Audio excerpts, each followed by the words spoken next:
Here's my ID, Chelsea Harrell. Here's my audience.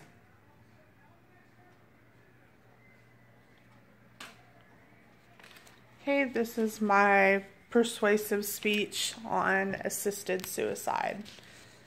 The Oxford Dictionary defines assisted suicide as suicide with the assistance of another person, especially the taking of legal drugs provided by a doctor for the purpose by a patient suffering from terminal illness or an incurable condition. Imagine you are terminally ill and suffering with no hope for a better tomorrow. Wouldn't you want to have the choice, let alone the right, to end the pain? Assisted suicide or physician-assisted suicide gives terminally ill patients the right to end their life. I have a friend nearing the end of her fight against cancer. She should have the right to end suffering if and when she chooses. In this speech, I will explain the extent of terminally ill patients, how euthanasia or assisted suicide is important, and the reasons why patients around the world are fighting for their right to die.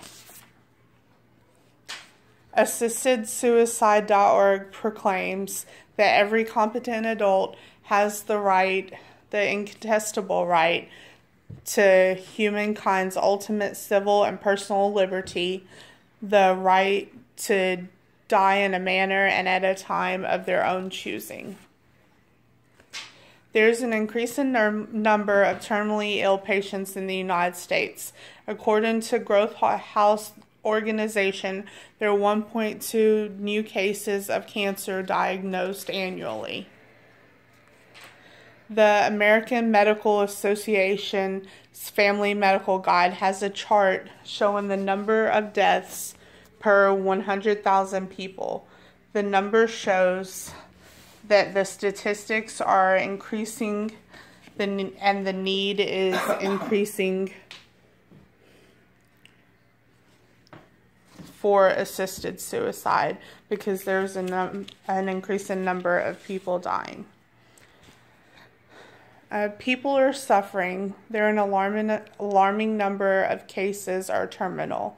People have no control over their death, but in a few states. It is inevitable, but they are just sitting ducks waiting to die at another person's expense. The Cancer Foundation at cancer.gov states that 1,500 people in America die each day from cancer. 595,690 people died in 2016 alone from terminal cancer. Assisted suicide, also referred to as physician-assisted suicide, allows terminally ill patients to die with dignity. With assisted suicide, these patients are allowed to choose their deaths. They are not left to hurt, suffer, and die without mercy. Dying with dignity is a term used that allows the prescription of a lethal dose of medicine to be prescribed.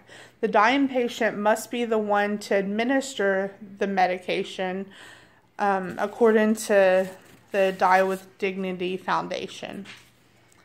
The American College of Legal Medicine states that the process initiated by a mentally competent, though terminally ill person who wishes to end his or her suffering and hasten death according to law specifically enacted to regulate and control such a process should not be described using the word suicide, but rather described as a process intended to hasten the end of life. With assisted suicide, there's more ease of mind for the family. Arrangements are able to be made, and the family knows that the patient died in a way that they wished. Medical cost is also a plus for assisted suicide. Medical stays are expensive, and the drugs required to end life are much less expensive than end-of-life care and staying in a hospital or under hospice care. Assisted suicide is important and should be legalized nationwide because terminally ill patients have the right to die. Assisted suicide, also referred to as physician-assisted suicide, allows terminally ill patients the right to die with dignity, and it should be legalized. Physician-assisted suicide is important. Here's my audience again.